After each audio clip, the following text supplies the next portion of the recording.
Guys, welcome in this channel. This reading is for fire signs, Aries, Leo, Sagittarius. Energy of fire signs around this time. Fire signs. Kaya energy ng fire signs ngayon. Balance. Nag-heal ka, o maring nasa nature ka nag-heal ngayon, or in alignment, no, sa temperance dito. Parang napupurify yung energy mo, o nag-cleansing ka, pwede din. And yes, nag-cleansing ka, or meron kang tinatanggal ng mga baggage, meron kang nirelease ng mga baggage, karga, any baggage. And you're not doing any thing na you're driven by excitement or your passion. You give time to yourself para mag-heal, mag-cleansing, mag-release ng mga karga, baggage. Right now, fire signs. So, more information about you. Fire sign. Dami. The Empress in reverse.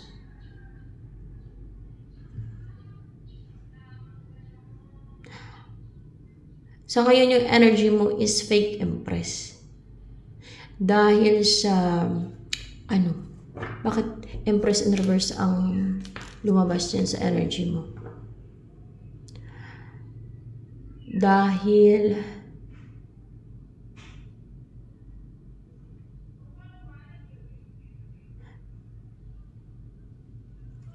because of self-love, self-worth, o naglalagay ka ng boundary, or else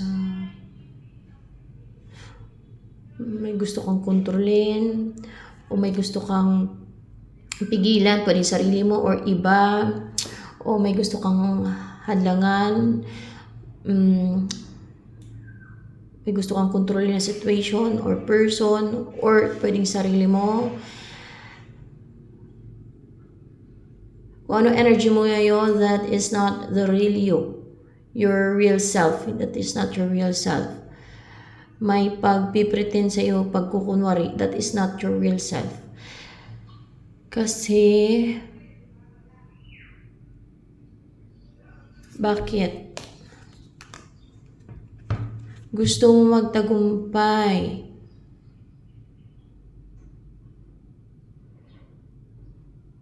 Na makapag-umpisa na makapag-take ng action, umpisa mo na itong magtagumpay ka na mapatay, may mapatay ka. Oo, may gusto kang patayin.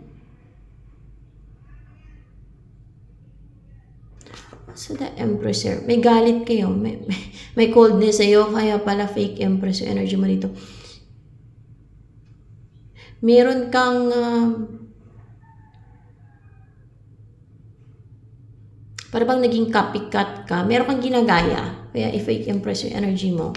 Dahil sa may gusto kang patayin, meron kang ginagaya na ginagawa mo. No? Kaya ginaya mo lang sa iba. Yan. Kung ano yung ginagawa mo, ginagaya mo sa iba, parang walang originality. At hindi nag-work yan sa'yo. Yung ginagaya mo sa iba. Yung hindi daw nag-work yan sa'yo, yung ginagaya mo sa iba. Dahil hindi yan ang kakayanan mo. Baka hindi yan ang kakayanan mo, kaya hindi nag-work sa'yo. Yes, kumbaga wala kang kakayanan na kung ano yung ginayahan mo, kaya hindi nag-work sa'yo, fire sign. Kaya may gusto kang patayin. Sino yung gusto mong patayin? Kasi wala kang kakayanan or spiritual powers kagaya nung ginagaya mo. Kaya hindi mo mapagana. Kung kaya hindi gumagana sa'yo. Oo. Yun. Wala ka kasing ganun. No? Ano siya, meron siya. Kasi, hindi kasi pare-pareho yan. No? Meron kasing, iba-iba kasi, di ba? Lahat ng tao, iba-iba. No? Kahit mga nilalang nga lang, angels, iba-iba eh. Iba-iba din yung kakayanan nila, di ba? So, ganun.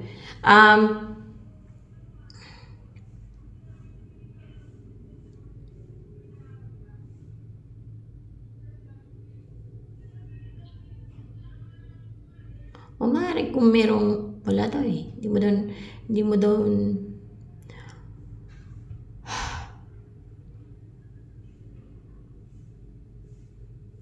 pero because, dahil sa galit mo, may gusto kong patayin. Kaya ginagaya mo yung, kung ano man yung ginagaya mo, na ginagawa ng iba. Para patayin ang mangkukulam, mga ganon. Yun ba ginagawa mo? Para patayin ang mga mangkukulam. Kaya ba hindi nag-work? Kasi may dipinsa yung ginagawa mo. May dipinsa siya. Fire sign.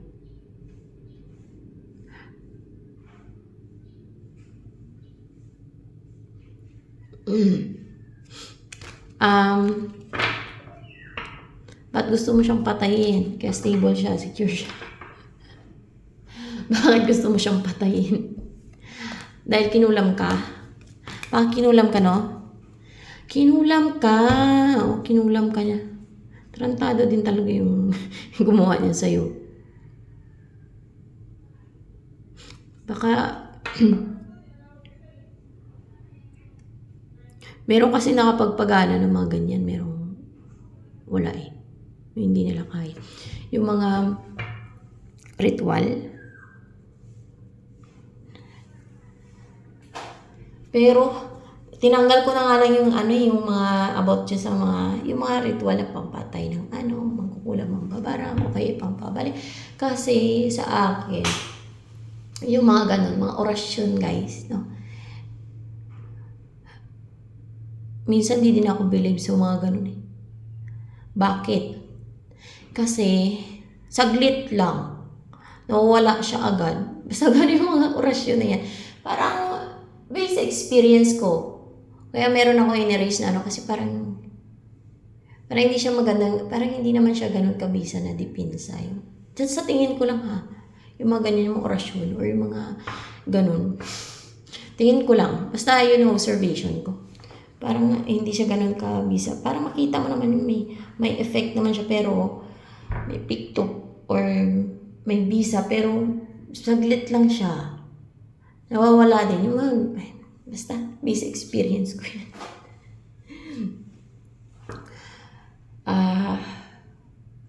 Pero depende sa inyo.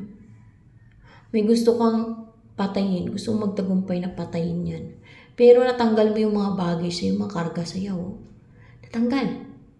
At napapurify mo yung aura mo, energy mo, ngayon. Ewan ko kung anong ginagawa mo. Ano ba yan? Orasyon ba yung ginagamit mo para pampatay ng mga mangkukulam?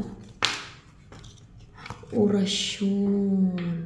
Nakatake ka ng orasyon.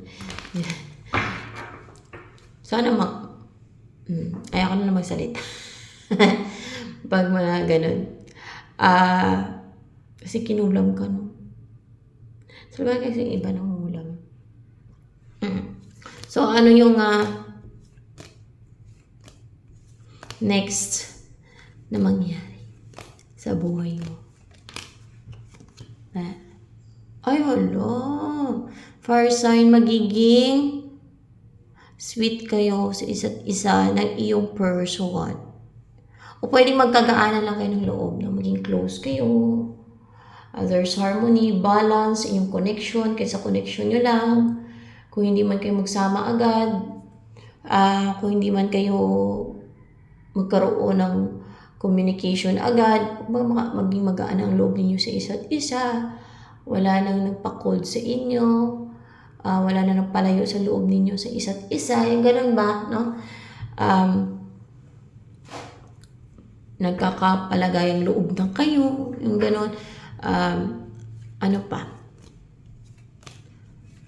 Next na mangyari sa'yo, fire sign. magiging ano ka na, magiging secured, stable. Actually, yung mga orasyon na yun, madali lang naman yun ata pagganahin eh. Yung iba na didibusyon, yung mga pangontra, yung mga ganyan. Pero hindi ako ganun kabilib sa mga ganyan. Kasi basic experience ko. Tingin ko lang. Nasa inyo na yan. Kung bahala kayo. Ito mga next na mangyari sa'yo. Maging secured, stable, komportable ka, grounded, yan. Or pwede maging wealthy ka, no? Or ano ba to, secured? You will feel secured. Hindi, you will feel comfortable. Let's see. Yeah, comfortable. Or pwede magkaroon ng union na clarified by 2 of Cups. Maging comfortable ka sa person mo, ganon. Pwede magkaroon na ng union sa inyo or pag-iisa, partnership, or maging malapit kayo sa isa't isa. You will feel the chemistry, kung alin man dyan. Sa inyo, ma-feel nyo yung chemistry ba? No? Sa inyong dalawa ng yung person. And, ano pa? Ay, hello guys. Pwede makapag-asawa ka ng fire signs at mamuhay kayo ng kumpleto, prosperous. Siyempre, magkaanak kayo ng person mo. Lalo kung magsama kayo agad niyan. Na walang patumpik-tumpik.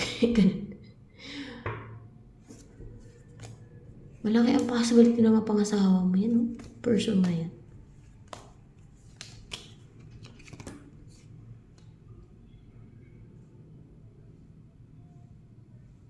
Merong nangi-spy. Sino yan? Nangi-stalk. Yung magkakaroon ng union sa inyo, partnership, yan ba nangi-spy? Magkaroon ng union sa inyo. Okay? Yan ang nangi-spy sa'yo, nangi-stalk sa'yo, yung magkakaroon ng union sa inyo. Very interested pagka ganun, o kaya nangi-spy. May gusto siyang malaman.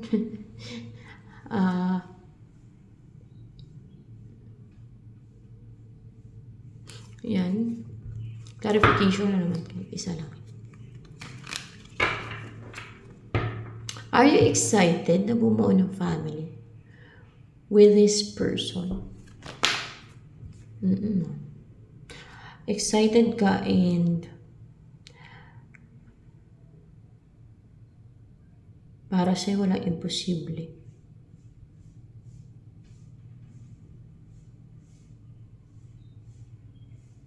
And possible gagawin mong lahat para lang magkaroon ng union, mapangasawa mo yung person na yan.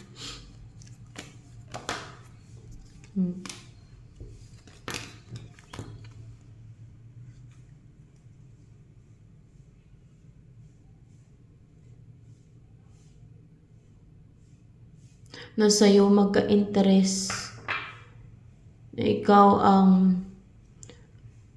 gusto niya na magkaroon ng union. Maging partner niya. Yan, kahit na may mga nanlilito sa kanya, kahit may mga options siya. Yan. Choices. Or kahit may mga distractions.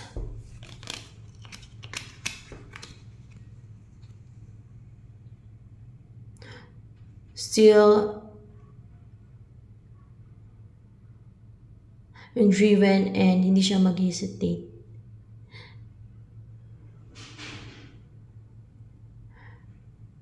At maging maging persevering na mag-take ng action or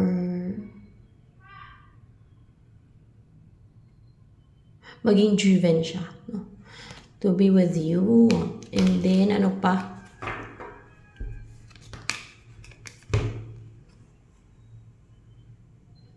The Sun in reverse. Na mawala ng strength or inner strength, hindi mag-succeed ang alin. Gusto mong patayin. Yes, yung gusto mong patayin. Oh, gusto mo siya patayin. Gusto mo siya patayin. Malamang third party yung gusto mong patayin. Kaya gagalit ka dyan. Yung nangulam sa'yo, kinulam ka eh.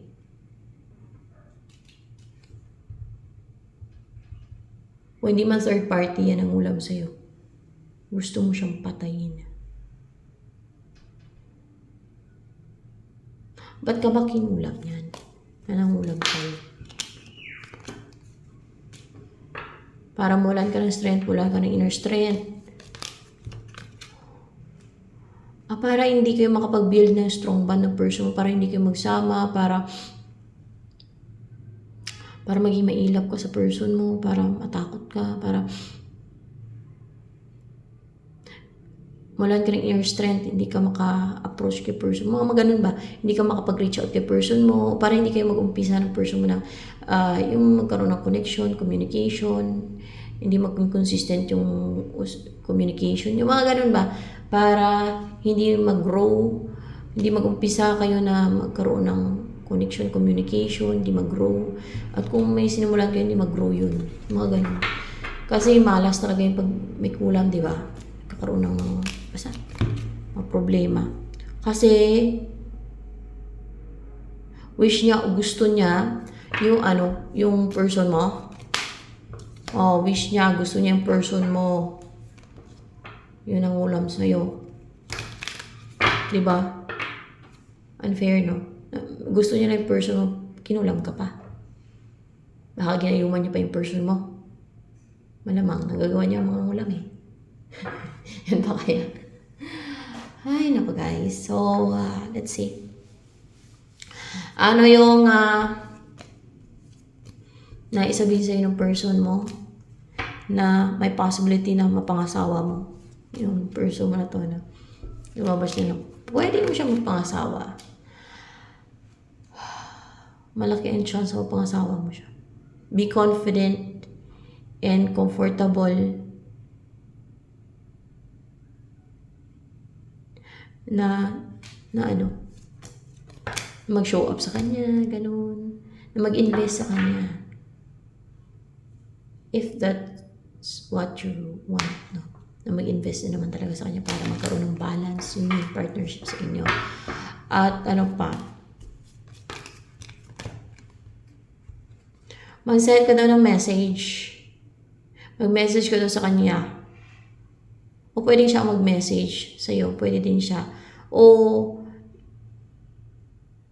mag-message ka sa kanya. Pwedeng ganun. Para makip yun ng isa't isa. At wala nang makakuha sa'yo sa kanya. Wala na ding makakuha sa kanya sa'yo. Para magkaroon ng stability sa inyo, magsama na kayo sa isang bahay, kung ano man yung goal ninyo, kung ano man yung gusto ninyong mangyari sa inyong buhay. And then, mag-take ka daw ng action. So, yun talaga na maging determined ka and driven and persevering na mag-take ng action. Upright ba to? Walang pa eh. Three of Pentacles. Para makapag-build na kayo kung anong gusto ninyong i-build, no? Like family or para magkaroon ng collaboration sa inyo, pagtutulungan o mag-build na talaga ng family. No? This is, may binibuild eh. No? Yung Three of Pentacles.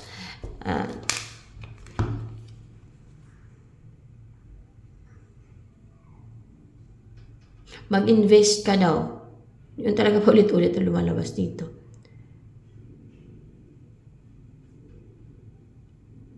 Seven of Swords. Para may masaktan. Mag-invest ka daw sa kanya para may masaktan. Sino yung masaktan? Magkukulang. Yung magkukulang, masaktan. Pag mag-invest ka sa kanya, masasaktan daw yung magkukulang. Bakit? Bakit? Tingnan natin kung bakit. Kasi manghinayang yung magkukulang. Para ba ma-miss niyo yung opportunity, yung chance, person mo. Ganun. Siyempre, pag nagkaroon na ng relationship sa inyo, at mapangasawa mo na yung person mo, wala na talagang chance sa kanila nang magkukulang na yun. Ganun. So, hanggang dito na lamang for fire signs.